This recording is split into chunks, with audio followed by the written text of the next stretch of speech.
Alexandre, qui va représenter Trust-in-Soft. Alors Alexandre, tu peux peut-être nous expliquer un petit peu ton rôle et ce que tu fais ? Oui, tout à fait. Donc mon nom est Alexandre Moret, je suis directeur commercial Europe à Trust-in-Soft. Trust-in-Soft fournit un outil de vérification des logiciels écrits en C et C++, avec des niveaux d'exigence élevés en termes de cybersécurité et de sûreté de fonctionnement. La techno a été développée au CEA pendant 30 ans, initialement pour sécuriser des codes dans les centrales nucléaires et les avions. Depuis, on s'est développé dans de nouvelles verticales, avec les leaders mondiaux dans les marchés aéronautique défense, mais également énergie, automobile, télécom, IoT, semi-conducteurs. Une des valeurs clés de l'outil, c'est qu'il permet de détecter de façon exhaustive les comportements non définis dans le C et C++, donc tous les bugs du type buffer overflow, integer overflow, variable non initialisée, division par zéro. Ces bugs-là peuvent causer le crash du logiciel, et ce sont également les bugs qui sont principalement utilisés par les cyberattaquants pour prendre le contrôle à distance du logiciel et faire exécuter leur propre code. C'est notamment ce type de bug qu'on a vu dans les failles bien connues comme Heartbleed ou Ripple 20.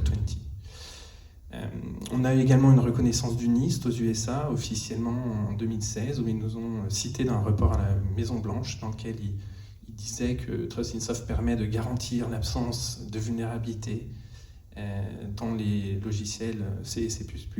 Alors enfin, dans le contexte de la cybersécurité et de l'IoT, on peut être pertinent à 3 niveaux, sur les couches basses, dans les drivers, dans les OS, dans les firmware, les bootloaders, sur les logiciels applicatifs et embarqués dans les devices, tout type de device IoT, et enfin dans tout ce qui est protocole écrit en C, C++, tels que les protocoles de communication, encryption, authentification.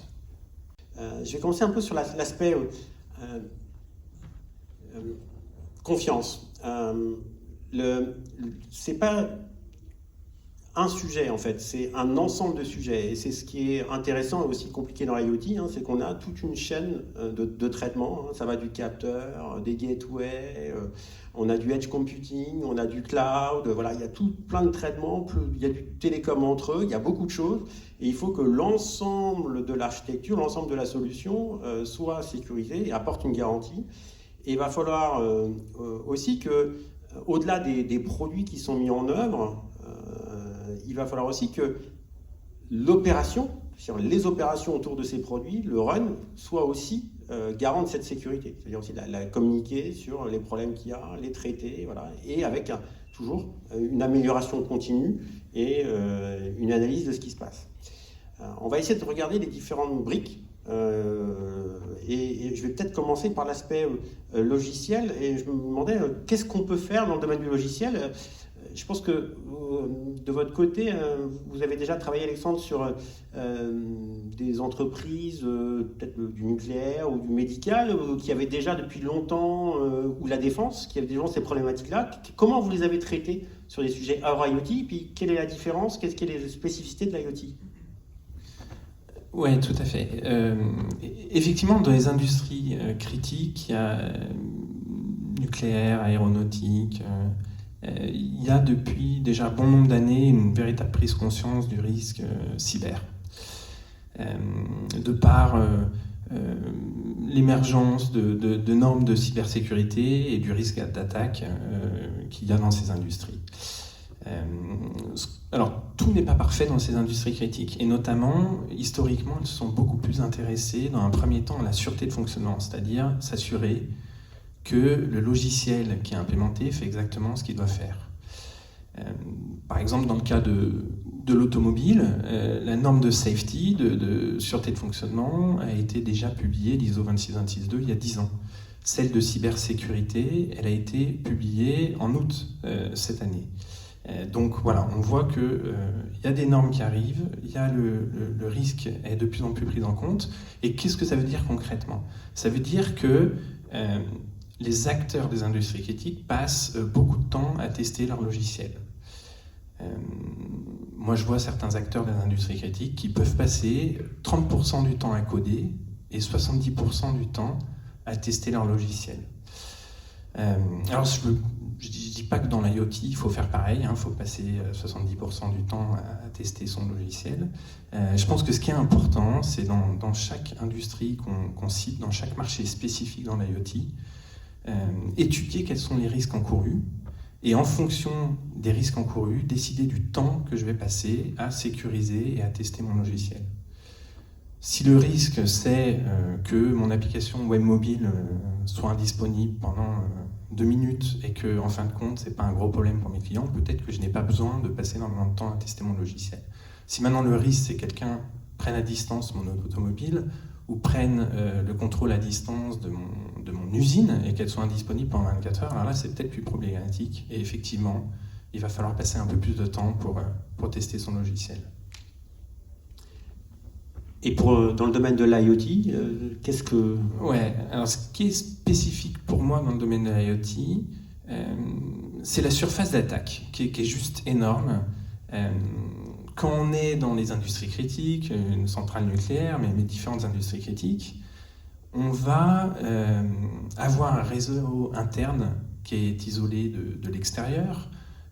Si à l'intérieur, les équipements sont connectés, ils vont être connectés en filaire plutôt que par voie radio. Et puis, a priori, dans une centrale, on va maîtriser qui peut rentrer et qui peut sortir. Je dis a priori. Dans une industrie connectée, dans une ville connectée, dans un hôpital connecté, il y a des capteurs de partout qui sont connectés. Et on ne maîtrise pas qui peut rentrer et qui peut sortir. Donc pour moi, ce qui est très spécifique à l'IoT, c'est effectivement cette surface d'attaque qui est juste énorme. Et je dirais même que, d'une certaine manière, sécuriser l'industrie IoT, c'est en fait beaucoup plus complexe que de sécuriser certaines autres industries dites plus critiques. D'accord. Comment tu... Oui, mais, bien évidemment, ceci, en fait, ce que tu viens de dire, c'est exactement le message vu du côté du semi-conducteur. Parce qu'en fait, les attaques, par exemple, on va prendre des capteurs qui seraient mis dans une smart city ou dans une industrie d'intérêt vital. Que se passe-t-il? Les attaques, à partir du moment où il y a des objets de l'IoT, Internet of Things, c'est-à-dire des objets dits connectés, ça veut dire qu'il y a beaucoup de nouvelles manières d'attaquer. Une première manière, déjà, on va faire une communication par onde électromagnétique. On sait que certains protocoles de communication peuvent porter très très loin. Mais même s'ils portent très très loin, si vous avez une dizaine de milliers ou quelques milliers d'objets dans ce cercle où vous vous trouvez, on peut arriver à brouiller.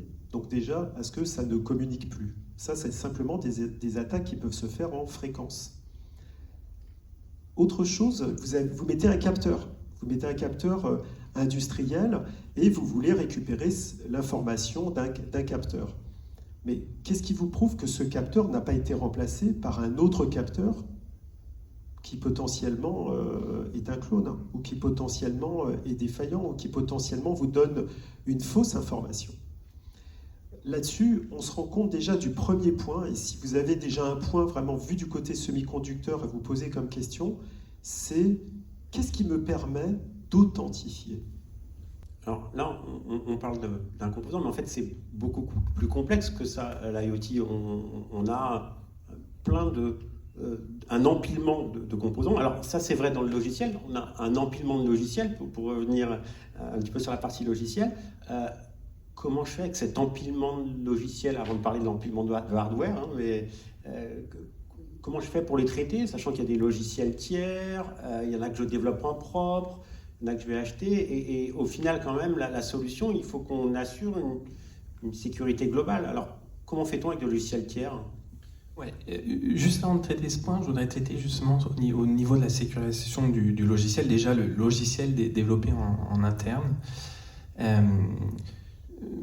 Ce que je vois, moi, quand je discute avec les acteurs de l'IoT, c'est que bien souvent, ils vont penser à faire des tests, tester d'un point de vue système, tester fonctionnellement le logiciel qu'ils ont développé, mais que bien souvent, ils ne vont pas tester de façon assez poussée leur code. Alors, les hackers, bien sûr, eux, ils utilisent des systèmes d'attaque qui évoluent en permanence, ils utilisent plein de techniques, mais une technique qu'ils utilisent, c'est utiliser des outils tels que les fuzzers. Les fuzzers, ça permet de tester en un temps rapide un grand nombre d'entrées possibles. Et le but pour eux, c'est de découvrir une entrée particulière ou un ensemble d'entrées qui font qu'un bug va être généré par le logiciel. Tel qu'un buffer overflow, par exemple, et à partir du buffer overflow, ils peuvent arriver, à partir de différentes failles, ils vont arriver à prendre le contrôle du système et à faire exécuter leur propre code. Donc mon premier conseil là-dessus, effectivement, c'est si les hackers utilisent des fuzzers pour tester un certain nombre d'entrées, testez votre logiciel, testez votre code avec le plus grand nombre d'entrées possibles. Donc ça, c'était le premier point pour sécuriser effectivement son logiciel développé en interne. Maintenant, quand je reviens sur votre question, Benoît, au niveau du code émanant de parties tiers. Donc effectivement, suivant les industries, on voit qu'aujourd'hui, le code dans les équipements peut être constitué jusqu'à 80% de code provenant de parties tiers, que ce soit des parties tiers commerciaux ou alors de l'open source. Quand je discute là aussi avec les acteurs sur le terrain, souvent le message qu'ils font passer, c'est OK, mon logiciel développé en interne, il est important que je le sécurise. Alors il le sécurise plus ou moins bien, mais le logiciel qui émane de parties tiers, je considère que c'est la responsabilité du tiers de le sécuriser. Alors, le problème, c'est qu'advient-il en cas de problème dans le logiciel tiers, d'une faille de sécurité dans le logiciel tiers? Est-ce que votre client va aller voir votre fournisseur de logiciel tiers pour lui demander des comptes s'il y a une vulnérabilité? Alors, effectivement, en pratique, celui qui va payer les conséquences, c'est celui effectivement qui fournit le logiciel final. Donc mon premier conseil là-dessus, c'est quand vous utilisez du logiciel tiers, assurez-vous, open source par exemple, assurez-vous d'utiliser les stacks qui émanent de communautés les plus actives. Pourquoi ? Parce que lorsqu'il y aura des failles dedans, vous aurez des corrections rapidement. Et donc vous pourrez patcher vos produits. Et le second conseil que j'ai là-dessus, c'est vous utilisez du logiciel tiers, vous allez écrire de toute façon un certain nombre de lignes de code pour interfacer votre logiciel développé en interne avec celui des fournisseurs et du code qui provient de parties tiers.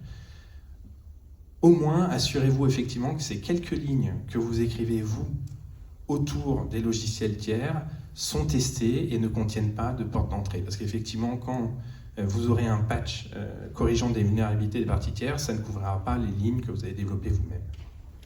Alors, ce que j'entends, c'est qu'au final, il y a les infrastructures de sécurité qui permettent de déployer de la sécurité, de l'authentification.